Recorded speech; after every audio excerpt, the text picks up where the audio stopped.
Don't bother coming to the family reunion. We're cutting ties. That was the voicemail I got from my father at 7:42 p.m. on a Thursday night. No explanation. No lead up. Just those words. Cold. Practiced. Like a business memo, not a message to his only daughter. By the time I finished listening, my hands weren't shaking. My heart wasn't pounding. I just felt still, as if something I had quietly suspected for years had finally been confirmed out loud. I didn't call back. I didn't ask why. I just texted him 2 words. Understood. Then I quietly logged into the loan management portal I had access to, the one tied to the commercial property that supported my family's 3rd-generation business. And I removed my name. That signature, given out of trust 2 years ago, was the only thing standing between their expansion and bankruptcy. I never imagined I'd need to revoke it. But then again, I also never imagined being disowned by voicemail. It took less than 6 minutes. By the time I got up from my desk, the weight I'd been carrying for years had already begun to lift. 36 hours later, I woke up to 78 missed calls from Mom, 13 from Dad, 7 from my older brother, and 1 voicemail from my father's accountant that ended with him screaming, "We need to talk." Immediately, that was the moment I knew. They didn't cut me off. I had finally cut them loose. You don't grow up in a family business without learning that the word family often comes second. My father, Richard, built his company the way he built our household. Brick by brick, rule by rule, with very little room for softness. He ran a chain of auto shops across the state. By the time I was 12, I could read profit and loss sheets better than bedtime stories. By 16, I was doing the payroll for shop number 3 during school breaks. It was never a request. It was an expectation. "We don't hire outsiders," he used to say. "We raise replacements." The business became the family, and loyalty was the unspoken currency. You didn't question decisions. You didn't complain. And you definitely didn't talk back. My older brother, Mason, was always the heir apparent. He could skip responsibilities and still be praised for potential. I, on the other hand, was the invisible backbone, organizing files, correcting his mistakes, smoothing over his tantrums during investor meetings. My mother? She stayed out of it. Her job was to host Smile and occasionally remind me to be grateful for what your father's building for us. For a long time, I tried to earn my place. I got my MBA top of my class, turned down a competitive job offered to stay and help expand the business when they wanted to launch a new headquarters. I negotiated the lease terms, secured the best rates, and at the last minute, when the bank asked for a second signer for the operating loan, I didn't hesitate. I signed, because I was raised to believe that family was forever, that if I showed I was loyal, I'd finally be seen. I was wrong. The cracks started showing last year when I questioned some of Mason's expense reports. He'd been billing personal trips to the company card, private dinners labeled client meetings. When I brought it up to my father, he dismissed me flatly. "Don't nitpick your brother. He's learning." 2 months later, they removed me from board meetings to streamline decisions. I was given vague updates, handed edited reports, and told not to worry about the finances. And then the reunion invite came, or rather, it didn't. Just that voicemail. Cold. Final. Strategically timed right after I submitted a financial report to the bank that flagged misuse of funds under Mason's name. That wasn't a coincidence. That was a cover-up. And I wasn't family anymore. So I stopped being their safety net. And that's when things truly began to collapse. In hindsight, the signs were everywhere. But when you grow up craving approval, you become fluent in denial. The first real crack was subtle. It was during a budget review, a routine meeting where I pointed out that one of our vendors had submitted duplicate invoices, about $12,000 in padded costs over 3 months. I flagged it immediately, expecting a quick fix. But Mason laughed. "It's a friend of mine. Let it slide. We'll get better terms later." I brought it up to Dad after the meeting. Calmly, professionally. He didn't look up from his desk, just muttered, "You need to stop acting like an outsider." That word stuck in my ribs for weeks. Outsider. Despite managing logistics for 4 expansions, renegotiating our fleet lease at half the cost, and keeping our books spotless for 6 years. I was still just a liability if I asked too many questions. After that conversation, my access to back-end systems slowly shrank. First, I was removed from vendor communications. Then, my login to the loan dashboard stopped working. The company credit card they'd given me expired, but wasn't replaced. Every time I asked, I was told there was a system update or temporary reallocation. And yet, Mason got a new office chair that cost more than my first car. I started keeping a private folder on my home computer. I reactivated an old contact at the bank, someone who owed me a favor, and casually asked to review the company's loan structure. What I found wasn't shocking, just disappointing.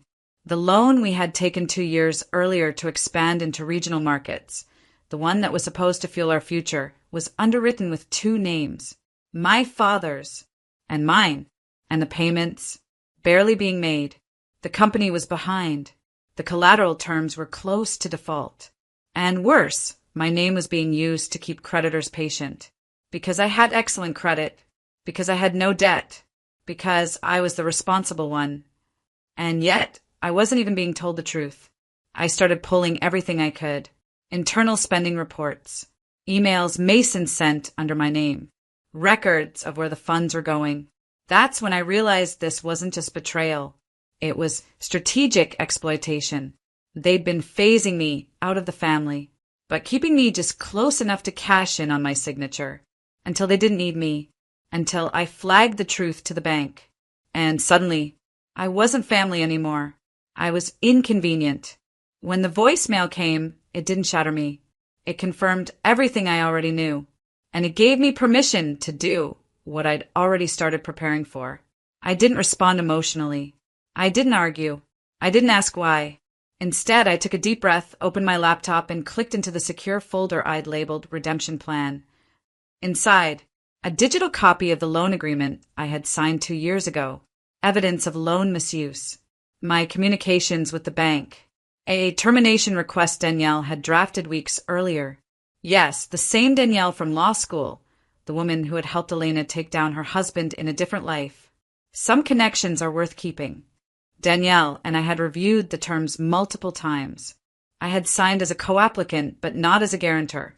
That meant if I formally withdrew my name before restructuring, the bank was obligated to notify the business and requalify the loan without me. And without me, their financial standing crumbled. Danielle said one line that stayed with me. Don't scream, don't warn. Just move the brick holding the wall up and let it fall. So that's what I did. I submitted the withdrawal online. It took 4 minutes. Then I emailed the bank my evidence, vendor fraud, personal misuse of funds, and changes in my access that proved I was being deliberately shut out. The bank froze the account within the hour. Quietly, no notice to them. They needed time to review the irregularities. In reality, they were scrambling to calculate how risky this loan had just become. And while they scrambled, I called the accountant. Mine, not my father's. I explained the situation. We went over my exposure, personal credit impact, and asset protection. I'd moved my savings into a trust the week before. My credit lines were now firewalled. They couldn't touch me. Then I waited. 36 hours after I removed my name, the messages started. My mom's missed calls. Mason's texts. What the hell did you do? Dad's emails, call me now. Urgent. And finally, a voicemail from his accountant, voice shaking with panic. The loan is collapsing. The bank's pulled support. We're at risk of default. You need to fix this. Now. I played it twice, not because I didn't understand, but because it sounded like justice. And justice, when it finally arrives, doesn't scream. It echoes. The first call I answered was from my mother. Her voice trembled, not with anger, but with desperation. Sweetheart, what's happening? Your father says the bank is freezing the accounts, that they might recall the loan. They said, you signed something. I stayed silent for a moment, then said, I removed my name. That's all. Her breath caught. But you can't just do that. Actually, I can. And I did. Elena, she whispered, this affects all of us. No, I replied gently. You made sure it didn't. Click. I didn't owe them explanations. Not anymore. The next day, the family business's accounts were officially marked as non-compliant. The bank sent a formal notice of default review, citing evidence of financial misconduct and unauthorized transactions. Mason was listed as the primary financial officer. He tried to blame it on a clerical error. It didn't work. Vendors started pulling out. A local news site ran a quiet piece. Family auto chain faces financial turmoil amid internal disputes. I didn't leak the story, but I knew who did. Danielle said it best when she called to update me. When people lose power, they look for someone to blame. They just didn't expect that person to have already walked away. The voicemails became more aggressive. From Dad, "You ungrateful child. We built that business for you. You're ruining your future." From Mason, "You think you're so clever, but you'll need us someday." From the accountant again, "Do you understand what this means? You've destroyed their legacy." What none of them could admit was that they had destroyed it long before I pulled out. They destroyed it when they used my name but denied me a seat at the table. They destroyed it when they decided I was a threat, not a daughter. They destroyed it the moment they made me invisible. Now, the loan was caving in, the trust between partners gone, the business teetering on collapse. And I was untouched. No legal backlash, no financial liability, just clean credit and a quieter inbox. I forwarded the last voicemail to Danielle and deleted the rest. And then I took my phone off silent for the first time in 2 days, because the storm they created was no longer my responsibility to clean up. They called a family meeting, not because they wanted to fix things, but because they had finally realized I was the only one who could. They picked the same restaurant we used for birthdays growing up. Same private room, same table near the fireplace. But this time there were no balloons, no toasts, no laughter, just Dad, Mom, Mason, and an empty chair waiting for me, as if they still believed they had the right to summon me. I walked in 15 minutes late, on purpose. Mason stood as I entered. "Thanks for coming." "I didn't come for you," I said, taking a seat. "Let's not waste each other's time." Dad leaned forward.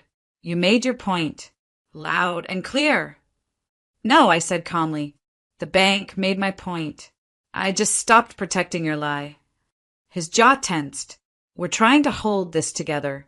You think you're punishing us, but you're punishing the legacy your grandfather built." "Grandpa didn't build a legacy," I replied. "He built a garage. You turned it into a dictatorship." Mason scoffed. "Oh, come on. We gave you everything." I looked him dead in the eye.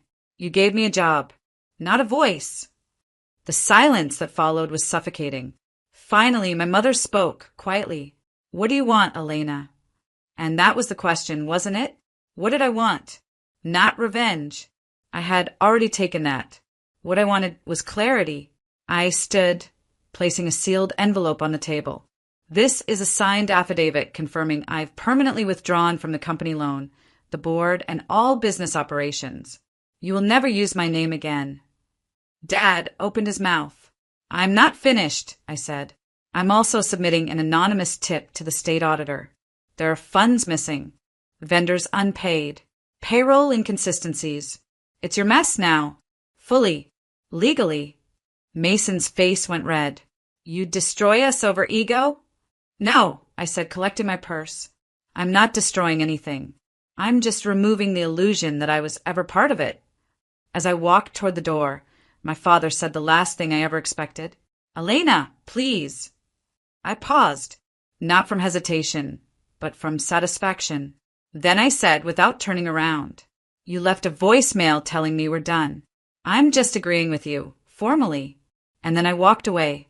I thought walking away would feel like a fall. But it didn't. It felt like finally breathing in a room where the air wasn't rationed. For the first time in years, I woke up without checking my inbox for fires I didn't start.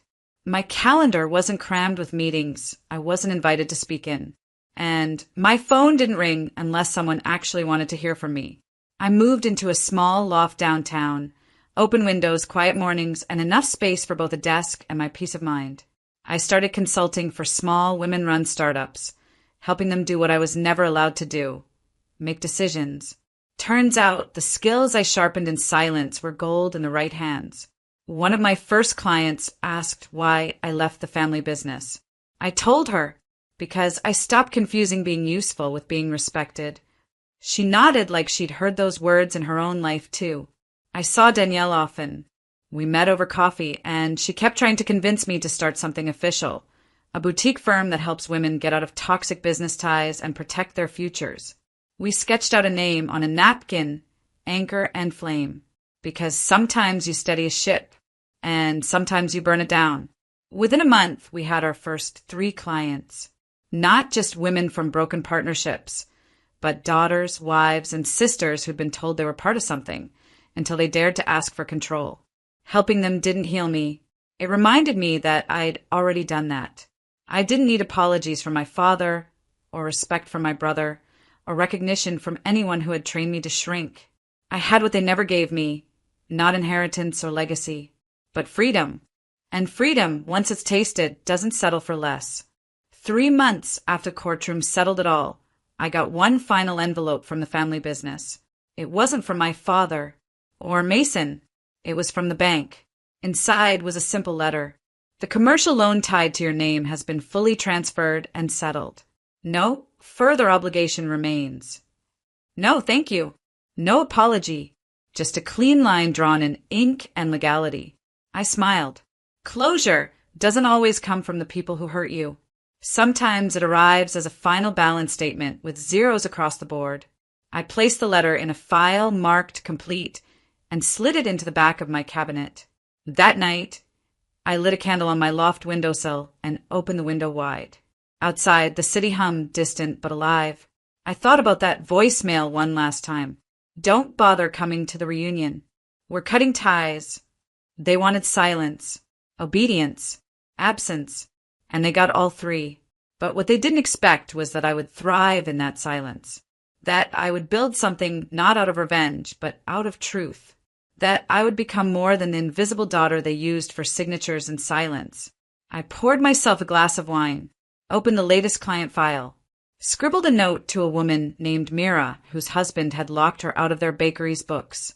Under it, I wrote, "You're not difficult. You're just finally visible." The candle flickered. The air moved. The city didn't stop, and neither would I. And that was the last time I thought of it as cutting ties. Because ties can strangle. But letting go? Letting go is how you learn to stand alone. And still stand tall.